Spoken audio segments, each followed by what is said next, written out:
Halo Tribuners, salam jumpa di Tribun Ambon hari ini, edisi 26 Februari 2025. Selama beberapa menit ke depan, kami akan menghadirkan sejumlah informasi terupdate dari Kota Ambon dan sekitarnya. Bersama saya Tanita Patesina dan inilah Tribun Ambon hari ini. Kita mulai dengan berita pertama. Kejaksaan Negeri Maluku Tenggara menetapkan Bendahara Masjid Nerong sebagai tersangka kasus dugaan tindak pidana korupsi.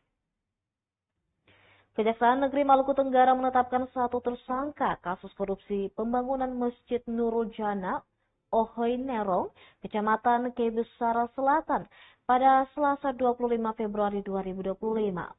Tersangka tersebut berinisial MFB selaku mantan bendahara panitia pembangunan Masjid Nurul Jana Ohoy Nerong tahun anggaran 2022.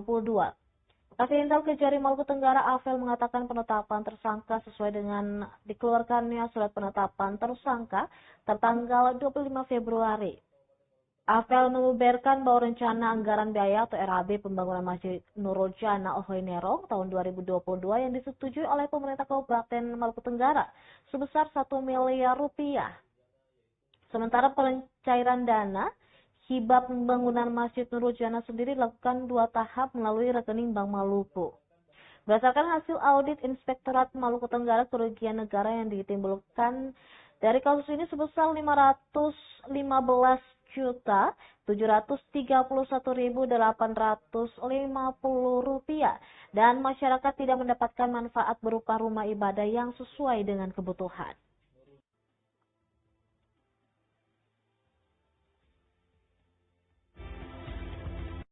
Pembangunan masa tahap nomor 0231 atas nama bahwa peran dari tersangka belanjakan dana tunai tersangka pembangunan Masjid Nurul Jana Ohoy Nerong dengan inisial MFB sebagai tersangka dalam dugaan penyalahgunaan dana hibah pembangunan Masjid Nurul Jana Ohoy Nerong Kabupaten Maluku Tenggara tahun anggaran 2022. Tim penyidik Kejari Maluku Tenggara menetapkan mantan bendahara panitia pembangunan Masjid Nurul Jana Ohoy Nerong sebagai tersangka dengan dikeluarkannya surat penetapan tersangka nomor B-01-K-1.19-FD.2-02-2025 tanggal 25 Februari 2025. Tersangka MFB ditetapkan sebagai tersangka berdasarkan 2 alat bukti yang cukup dan keterangan saksi-saksi yang telah diperiksa dalam proses penyidikan. Tersangka MFB telah ditahan di lapas kelas 2B Tual di Langgur, Maluku Tenggara selama 20 hari. Terhitung mulai tanggal 25 Februari 2025 sampai dengan 16 Maret 2025 berdasarkan surat perintah penahanan dengan nomor surat PRIN 01-K-FD.2-02-2025.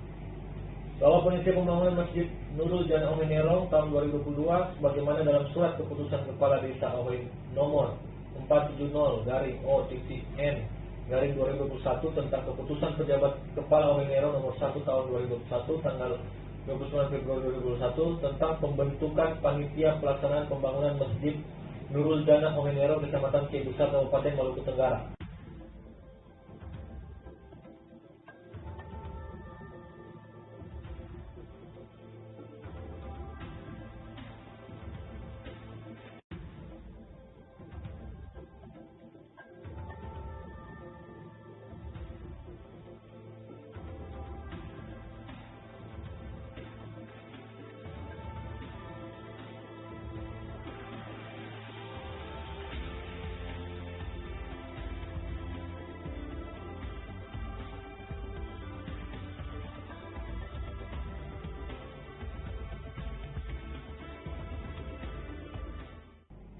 Bahwa pencairan dana hibah pembangunan Masjid Nurul Jana Ohoy Nerong Kabupaten Maluku Tenggara 2020 dilakukan 2 tahap melalui rekening Bank Maluku Kabupaten Maluku Tenggara nomor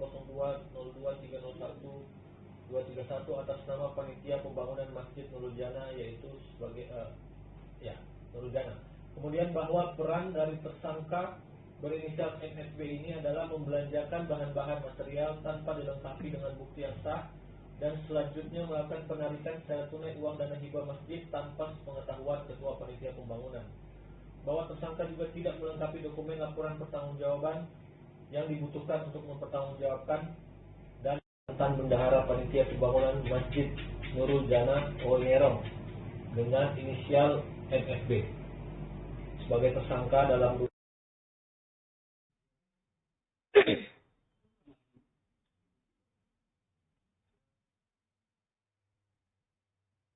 Kembali jabat staf ahli Bupati Kaca Rahayaan mengucapkan terima kasih kepada 192 OHOI di Maluku Tenggara.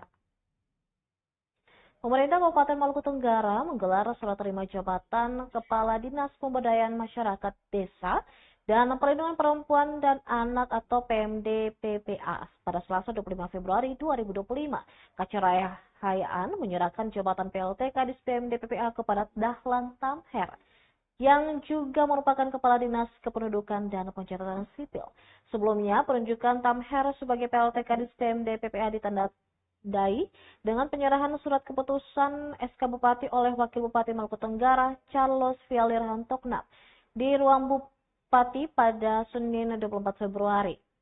Dalam kegiatan tersebut, hadir PLT Sekda Maluku Tenggara Bernardus Retop dan PLT Kepala PKPSDM Aisyah Fatimah Borut. Usai serah terima jabatan, Kaca Rahayaan mengucapkan terima kasih kepada 11 kecamatan dan 192 OHOI atau desa. Mantan Kabankes Bangpol Maluku Tenggara tersebut menuturkan seluruh program yang dilakukan selama bertugas, yakni 187 LPG OHOI telah diserahkan. Bagi 5 OHOI yang diblokir akibat LPG tidak masuk, lanjut Rahayaan semoga segera didorong untuk membuat peraturan desa tentang anggaran desa tahun 2025. Juga tahun sebelumnya. Untuk diketahui, Kaca Rahayaan bakal kembali menjalankan tugas sebagai staf ahli Bupati, Bidang Ekonomi, Keuangan, dan Pembangunan.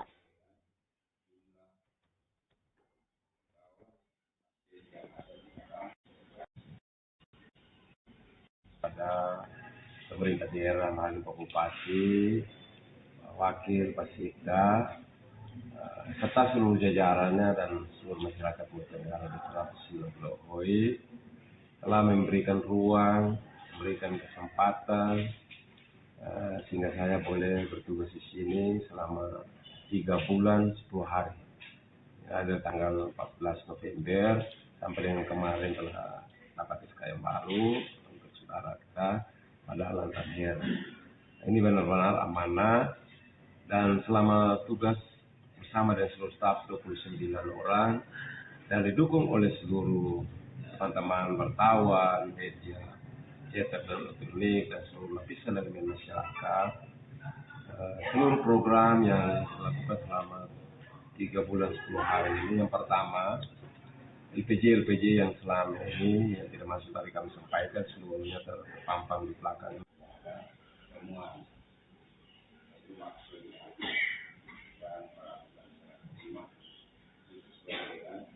Jumlah pegawai masjid yang ada di temuan terakhir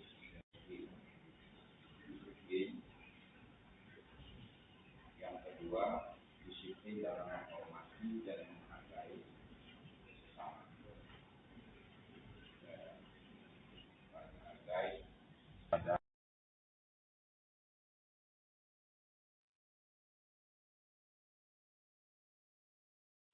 Jelang Ramadan, harga cabai di Pasar Langgur Maluku Tenggara meroket Rp150.000 per kilogram.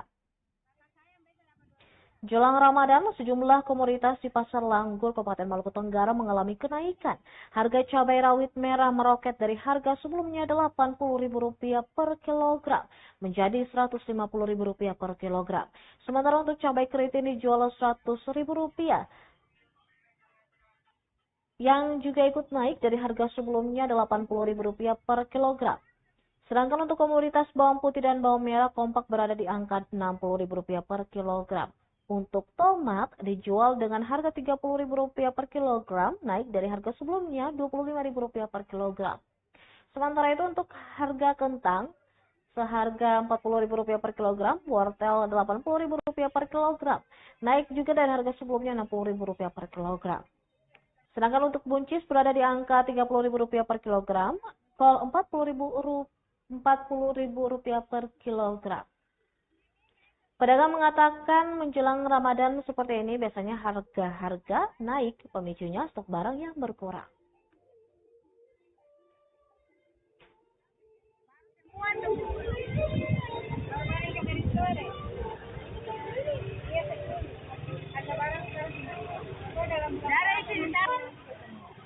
Ini tadi nih saya. Iya, bukan dia tua.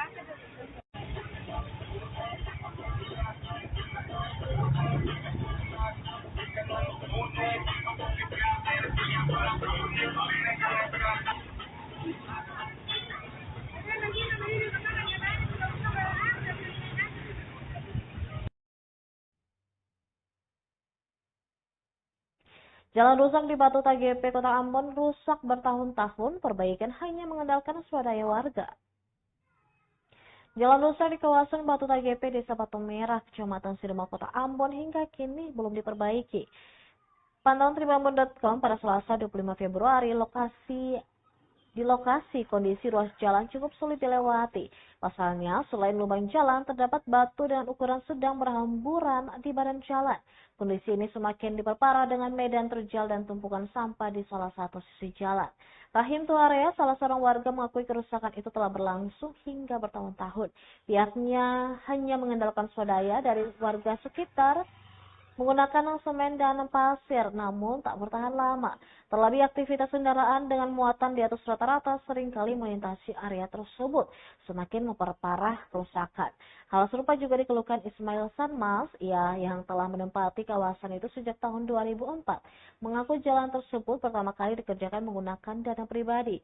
Namun saat pengerjaannya selesai, jalan itu mulai tangani oleh pemerintah.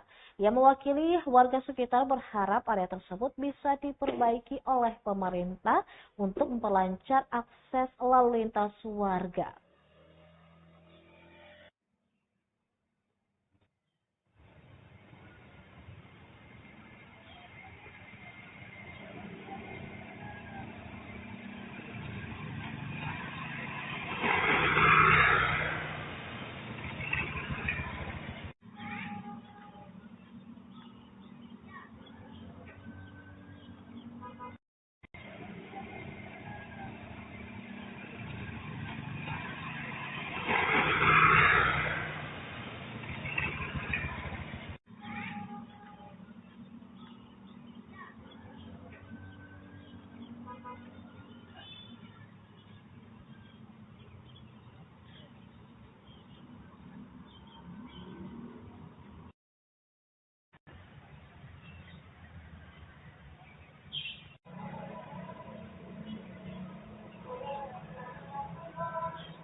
Tribunnews IAIN Ambon mendukung penuh Asta Cita.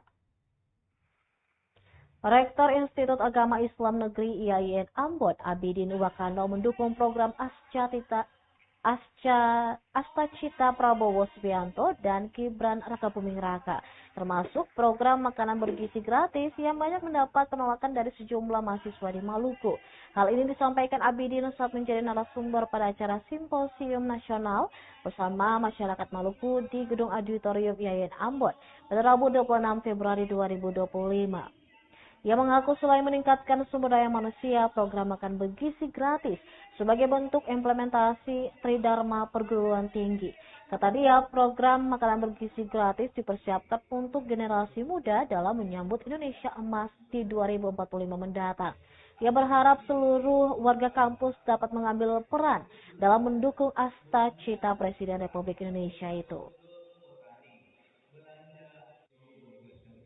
Hadir di tengah Bapak Ibu sekalian. Lanjut. Iya. Bapak Ibu yang kami hormati, kalau kita melihat, wah, nggak kelihatan ya. Bisa melihat di belakang berarti. Bapak Ibu itu ada.